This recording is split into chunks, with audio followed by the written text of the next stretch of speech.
అతడు చాలా శక్తివంతుడే, కానీ వాని కంటే దేవుని దూతలు, దేవుడు పంపే గుర్రములు ఇంకా బలమైనవి. దేవుడు తన బిడ్డల పక్షాన నిలవబడ్డానికి దేవుడు తన సైన్యములను పంపిస్తాడు. దేవుని సేవకుని చుట్టూ ఏముందో తెలుసా? పర్వతములు ఉన్నాయి. వీడు కంగారు పడిపోయి అన్నాడట, దైవజనుడా అయిపోయింది, మన పని అయిపోయింది. ఏమైందిరా? అయ్యా, దోతాను చుట్టూ కూడా రథాలున్నాయి. ఉదయకాలం లేచి చూస్తే పట్నము చుట్టూ గుర్రాలు తిరుగుతూ ఉన్నాయి. పట్నము చుట్టూ గుర్రాలు, రథాలు తిరుగుతూ ఉన్నాయి.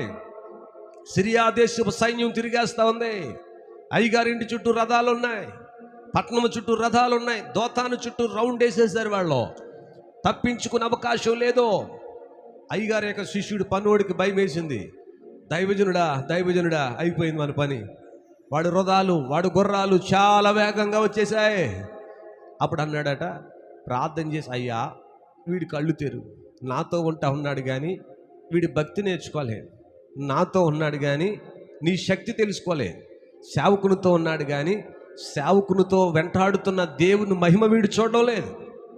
దేవుని బిడ్డలారా, జరుగుతున్న ప్రమాదము చూసి కంగారు పడతా ఉన్నాడు కానీ తాను ఎవరితో ఉన్నాడో, తను వెంబడిస్తున్న సేవకునిలో ఉన్నటువంటి దేవుని మహిమ ఏంటాడికి అర్థం అవటం లేదు. నేటి సమాజంలో జరుగుతున్నది ఇదే. దేవుని సేవకునితో రేయింపగళ్ళు తిరుగుతాం కానీ ఆ సేవకుని మీద ఉన్న అభిషేకాన్ని గుర్తించం మనం.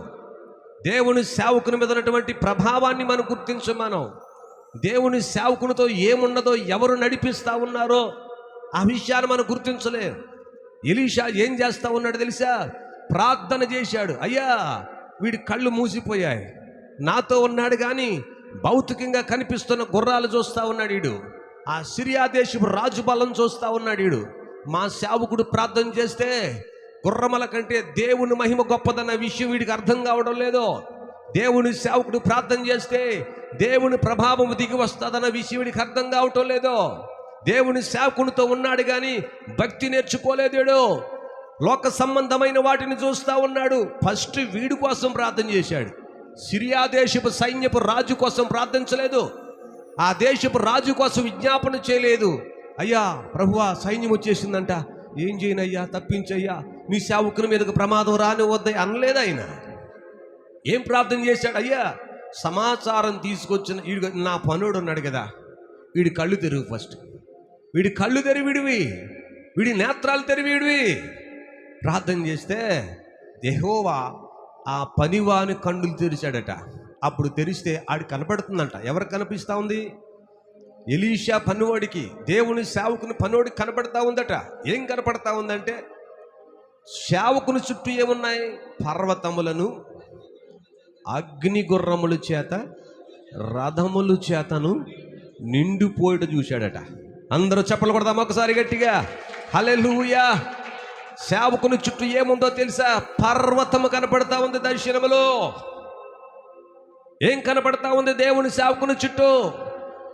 అగ్ని రథములు, గుర్రములు కనిపిస్తా ఉన్నాయి. ఇక్కడ పర్వతములను, అగ్ని గుర్రముల చేతను, రథముల చేత నిండిపోయిందంట. నీ చుట్టూ ఏముందో నీకు అర్థమవుతా ఉందా? ప్రమాదము నీ చుట్టూ ఉన్నప్పుడు, శ్రమ నీ చుట్టూ ఉన్నప్పుడు, భయం నీ చుట్టూ ఉన్నప్పుడు నీవు ప్రార్థన చేస్తే ఆయన నీకు ప్రాకారముగా మారిపోతాడు. దేవునికి స్తోత్రం. యెహోవా యందు భయభక్తులు గలవారి చుట్టూ ఆయన కృప ఆవరించిందంటాడు ఆయన. 91వ కీర్తనలోనికి రండి. 91వ కీర్తనలో ఏం కనిపిస్తా ఉందో తెలుసా? కీర్తన గ్రంథము 91వ కీర్తన. బైబిల్ గ్రంథాలు ఉన్న వారందరూ కూడా 91వ కీర్తన చూడండి ఒకసారి. త్వరగా బైబిల్ గ్రంథాలు తెరిచి 91వ కీర్తన 11వ వచనం. నీ మార్గములన్నింటిలో నిన్ను కాపాడుటకు ఆయన నిన్ను గూర్చి తన దూతలకు ఆజ్ఞాపిస్తాడైన. నీ పాదములకు రాయి తగలకుండా వారు నిన్ను తమ చేతులతో ఎత్తు పట్టుకొందురు. చాలు. దేవునికి స్తోత్రం కలుగునుగా. గుర్రములు, ఎర్రని గుర్రములు దేనికి సాదృశ్యం అంటే దేవుని యొక్క సైన్యం, దేవుని దూత, దేవుడు పంపించిన తన సేవకులు, తన పక్షాన్ని నిలబడి యుద్ధము చేయడానికి దిగి వచ్చిన సైన్యం అదే.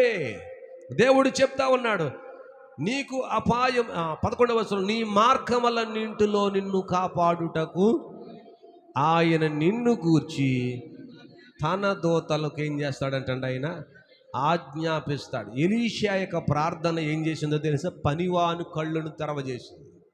ఈ ప్రార్థన కోటాలో నీకేం తెలియాలంటే, నీ ఆత్మీయ నేత్రాలు తెరబడాలి, నీ మనోనేత్రాలు తెరబడాలి. వస్తువు కామన్గా వెళ్ళిపోవటం వల్ల ఏం ఉపయోగం ఉండదు. ఇది ఒక ఆచార సంబంధమైన భక్తిగా మారిపోతే దానివల్ల ఏ ఉపయోగాలు ఉండవు. దేవుని సేవకుడు ప్రార్థన చేస్తూ ఉండగా నీ చుట్టూ ఏముందో చూడాలి. ఎలీషా ప్రార్థన చేశాడు, అయ్యా వీడు నాతో ఉన్నవాడు, వీడి కళ్ళు తెరువు. ఫస్ట్ రథాలు చూసి భయపడతాడు వీడు, గుర్రాలు చూసి భయపడతాడు వీడు, రాజులు చూసి భయపడతాడు వీడు, శ్రమను చూసి భయపడతా ఉన్నాడు, కష్టమును చూసి భయపడతా ఉన్నాడు, రుణాన్ని చూసి భయపడతా ఉన్నావు, శ్రమను చూసి భయపడతా ఉన్నావు. ఏదో అయిపోతుందని, కానీ నీ చుట్టూ ఏముందో నువ్వు చూడటం లేదు. నీ చుట్టూ ఏమి ఆవరించబడి ఉన్నది? దేవుని వాక్యం సెలవిస్తోంది, ఆయన సైన్యానికి దేవుడు చెప్పాడట. ఆ సైన్యం ఏం చేస్తున్నారు? నీ మార్గములన్నింటిలో నిన్ను కాపాడుటకు ఆయన తన దూతలకు ఆజ్ఞాపించగా, ఆ దూతలు ఏం చేస్తా ఉన్నాయి? దేవుడు దూత అన్నాడట, దూత జాగ్రత్త, నీకు బాధ్యత అప్పగించాను పలానా వ్యక్తి కోసం. పాదములకు రాయి అయిన వాడికి తగిలిందా నీ సంగతి అయిపోద్ది. ఇప్పుడు దేవుడు ఏం చెప్పాడు దూతకి? తన పాదములకు రాయి తగలకూడదు, నువ్వెత్తి పట్టుకోవాలి. అపాయం రానివద్దు, నువ్వెత్తి పట్టుకోవాలి. ప్రమాదము, ఆపద, శ్రమ రాకూడదు. దూత నీవు వెళ్ళి నేను చెప్పిన వ్యక్తి దగ్గరికి వెళ్ళి ఎత్తి పట్టుకో, నీవు రాడు తగలనివద్దు అంటాడు ఆయన. ఇవన్నీ ఎలాగ జరుగుతాయంటే ప్రార్థన వలన జరుగుతాయి. దేవునికి స్తోత్రం కలుగునుగా. ప్రార్థన వలన ఈ కార్యములన్నీ జరుగుతాయి. సరే, ఇదంతా అయిపోయిన తర్వాత రాజుల గ్రంథంలోనికి వచ్చేయండి. ఇప్పుడు మరలా 6వ అధ్యాయంలోనికి. ఇలా జరుగుతూ ఉండగా ఎలీషా ప్రార్థన చేసిన తర్వాత వాడి కళ్ళు తెరవజేస్తేనట దాదాపుగా